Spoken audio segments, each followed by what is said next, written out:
New Radio and the Door County Daily News wanted to pop in on one of the retiring principals in our area at Luxemburg-Casco Intermediate School with Jolene Hussong, who, after 34 years in education, is calling it a career. And Jolene, I know some schools, they do the ABC countdown where it's the last 26 days of school. They do something silly.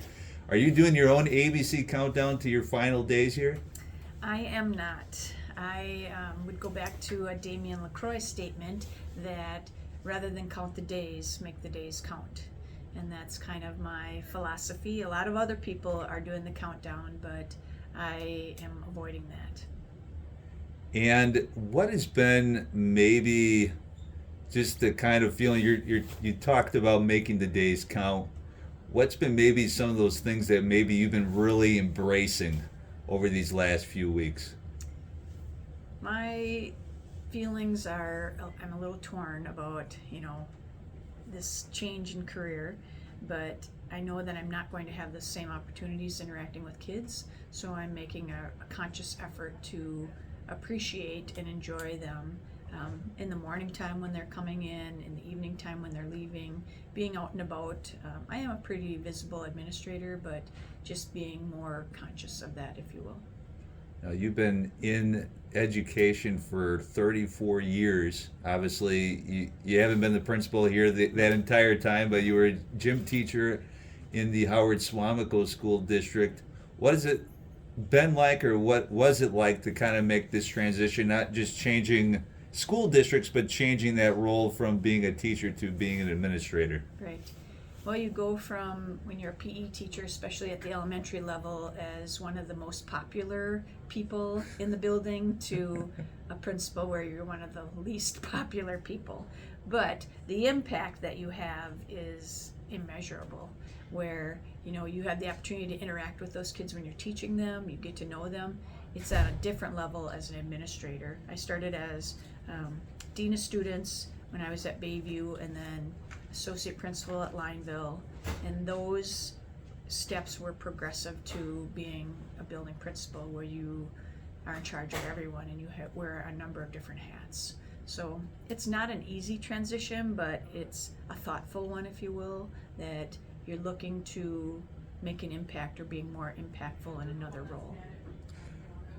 How would you describe your time here at Luxemburg-Casco since you made the switch early aughts and you've been here pretty much ever since? Yes, this is finishing up my 20th year, and when I came to this building or this community, it reminded me a lot of De Pere, where I grew up, in the 1970s and 80s, and it was a pretty easy transition, and I embraced the community, and they were very welcoming to me, and it's been a process, where you start out, you don't know what you don't know, and especially as a young administrator, trying to get the lay of the land, and then figuring out what are the strengths of the staff, and how do you play on those, and how do you make this a positive learning experience for your students as well. And that's the ultimate goal. And the data shows obviously that we have achieved that when we're exceeding expectations for the last 7 years on our state report card, that we're figuring it out, and we continue to lead the way in our strengths in academics and building those relationships with kids. How gratifying has it been for you to see that growth on your watch here as the principal?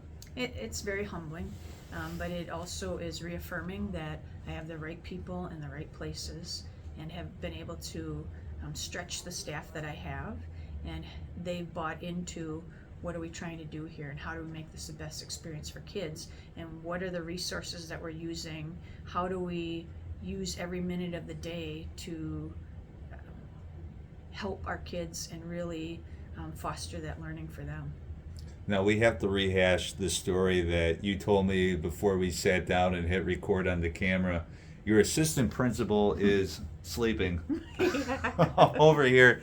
Elsie will have to, what we'll do is we'll actually move the camera for just a second. There's Elsie there with the very familiar Snoopy kind of drawn doghouse there.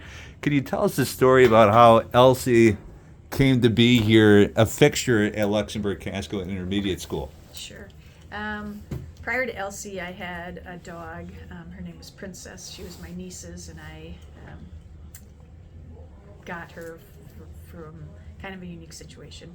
Anyway, prior to coming to school one day, she had to go to the vet. She had a tumor on her eye, and I thought it would be a quick in and out, and it was new teacher in service, and unfortunately it was a tumor that needed to be removed, and the vet, she was almost 16, the vet said she wouldn't survive, so I had to have her put down. I came into school, and at that time Glenn Schlender was superintendent and saw that I was struggling and it was quite emotional, and he said, "Go home, Jolene, just go home." And in my mind, I thought, I'm going to be getting another dog soon. Well, then my household discussion was, you work too long, you work too many hours, and that's not fair to the dog. So I figured there had to be a workaround to that, and started exploring therapy dogs and how they fit into schools and what the process was. And the year before, my third grade team had their students write a persuasive piece on guinea pigs and getting a guinea pig. And when they found out they got to get that guinea pig, the kids cheered, and you could hear it throughout the building. And so I approached the team and said, "Hey, how would you like to help me with this next project? I'd like to propose us getting a therapy dog for our school." So they embraced that and had the kids write up, what would be the benefits of having a therapy dog. And I went back to Glenn and I asked him about it, and he said, "Well, I'm not opposed to it, but there's some things that we need to do for that to happen. We have to change some board policy, and let's bring it up as a discussion item for the board."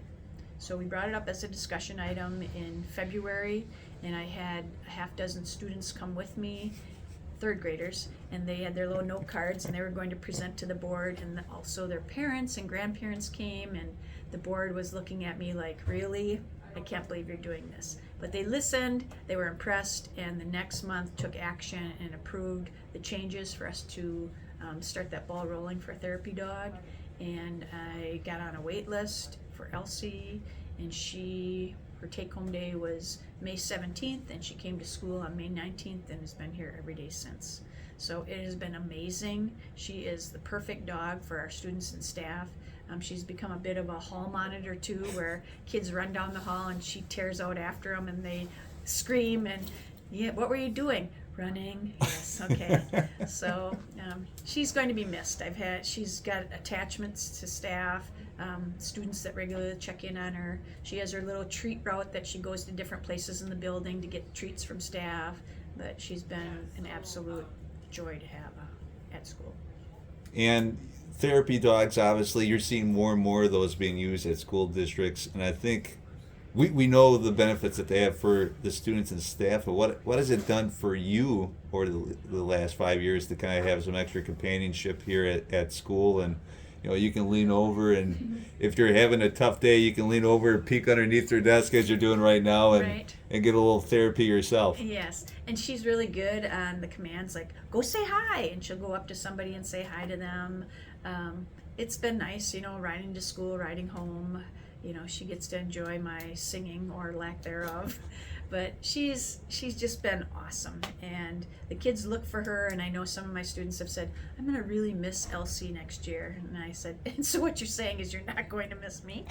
"No, that's not it." But they ask me, that's a regular happening when I'm in the building walking around, like, if she's not with me, "Where's Elsie?" "Oh, she's getting a haircut," or there might be a reason that she's out. But I just see it as a win-win-win all the way around. And now our middle school has a therapy dog as well, Ivan, who the library media specialist, Sarah Monfiles, went through the process of training him. So he hangs out in the middle school, high school library, and that's an awesome transition. I talked to the incoming principal. She has a dog, but he's got some energy. She's not sure that would work, but thinking about what are options to exploring another possibility of a therapy dog here. And you mentioned the kids are going to miss Elsie. I'm sure deep down they're going to miss you. What are you going to miss the most about not just Luxemburg-Casco Intermediate School, where you've been for 2 decades now, but just the profession in general? Well, I'm not going to, completely be out of the whole profession.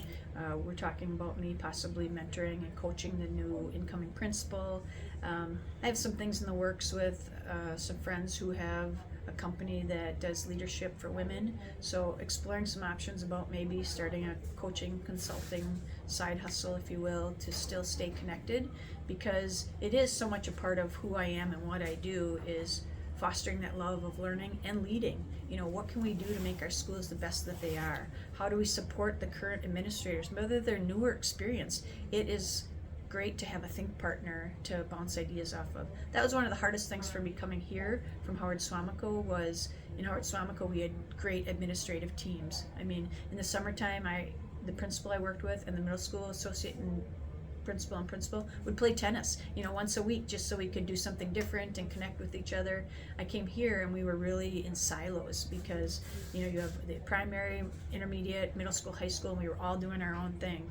And slowly but surely have gotten away from those silos and come back to being more unified. And that's, you know, credit to Glenn Schlender, Mike Snowberry, Joe Ellen Fairbanks right now, that we are really on the same pathway of learning and helping each other to grow. For young teachers or people that want to get into the profession, what's maybe that one tip you have to not just get into it, but have the staying power that you've had? Mm-hmm. You have to be passionate about it. You know, don't do it just to do it, but come into it because you really want to make a difference for kids. You maybe have a love of learning yourself, whether it's reading or math or science and social studies, whatever it is, you know, carry that passion over to the classroom and make those relationships and connections, because the kids might not remember what they learned, but they're going to remember the experiences and the feelings they had with you in that classroom. And I can go back and think about who was my second grade teacher, my, fifth grade teacher, somebody at the high school, all of those people that really made me feel special and cared about who I am and where I was going. And then final question for you, obviously, these last couple of weeks there will be a lot of goodbyes as well. So whether it's a teacher here, a student, a Buntman or a Stevens in Howard Swamico, or a Salentino or a Warcheck here in Luxemburg-Casco's area, what is that last message that you hope to be able to share with them before you hang it up? Well, I'm torn, as I told you before. It's a lot of who I am and what I do, but I would hope that, there's that saying about when you go somewhere, you hope that you leave it better than you found it. And I would say that same thing. And just make the most of each day, because you aren't granted another one for sure. So, when that end of the day comes, have a smile on your face and don't hesitate to thank somebody or appreciate someone, because that goes a long way. And I have a lot of appreciation for the students and staff that I've had the privilege of working with the last 20 years. Even the 14 before that, when I was in Howard Swamico and subbing in 7 different districts before I got my teaching position. Those are all great experiences, and they're all part of the journey. And the important part is to not have regrets and enjoy the whole process. Well, on behalf of several communities, but specifically this one here, Luxemburg-Casco, congratulations on a long career in education. Congratulations on your retirement here from Luxemburg-Casco Intermediate School. Thank you. Appreciate that. Jolene Hussong, once again, the retiring principal of Luxemburg-Casco Intermediate School. You've been watching New Radio in the Door County Daily News.